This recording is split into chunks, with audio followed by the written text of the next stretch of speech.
Testing, testing. But I don't know what's the great idea. Hello, everyone. Um, Hi, Bailey.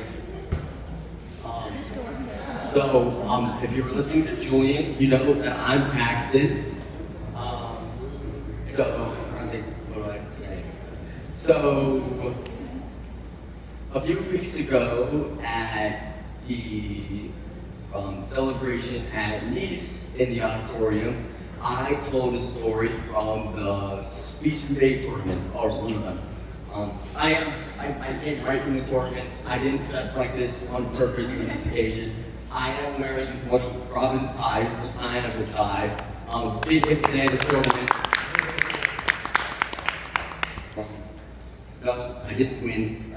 But Robin joined speech and debate last year, and I'll be honest, when he joined, I didn't know if he would take it that seriously because he's Robin, and Robin didn't take too much seriously, but he did take his opinion seriously, so he worked out pretty well in speech and debate.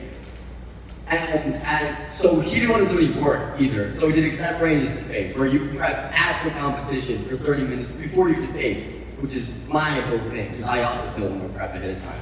So I was kind of in charge of teaching all the new extemporaneous debate people, which was Robin and one other guy, really, because everyone else wants to prep ahead of time for some reason.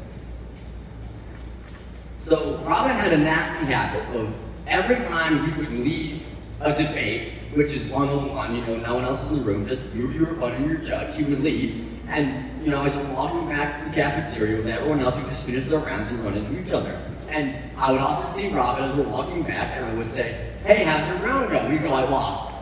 Every single time, he'd be like, "I lost, I threw the round, the opponent was better, I couldn't focus, I didn't do anything." And then he would come back, the results would come out, and he'd win the round. I don't know why he did this all the time. He had no confidence in his debating skills, even though he's really good at it.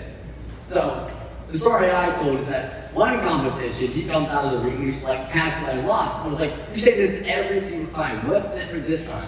He said, "Well, the guy I went against was so attractive that I couldn't focus on my debating. So I just kept thinking about how hot he was, so I couldn't refute any of his points." I was like, okay, I guess, fair enough. And he did lose that one, so I guess what he said was true. But an expansion of that story is that a few weeks prior, at a practice, because Robin at a practice never would just hang out at practice. I would be hanging out, and then he would come up to me and say, like, "Paxton, what are we doing in practice today?" I'm like, "I don't know." It's like, "What are we gonna do? I gotta do something." So I would come up with some topic right off the top of my head to then go make him research for half an hour, and then come back with a really well-structured debate just because he wanted to do something instead of, just like chill out. I guess he was that determined to be a good debater. So one of these times, I was prepping for a different event, so I just made him research what I was researching to see if he could come with any ideas. Problem was, when we did a mock debate against each other with one of our friends as the judge, he couldn't focus at all. He was stammering, he couldn't refute any of his points. I thought it was because he didn't understand the topic and he had no idea what he was doing. Turns out he did understand the topic. He spent his 30 minutes of researching, doing a lot of research. What he told me later at that debate competition is that for some reason, at that moment in particular, he had found me so attractive that he couldn't focus on his own debate. This never happened again. I don't know what it was at that specific moment on that Wednesday after school in the library that I was all of a sudden so hot that he couldn't even couple the sentence. But that was Robin.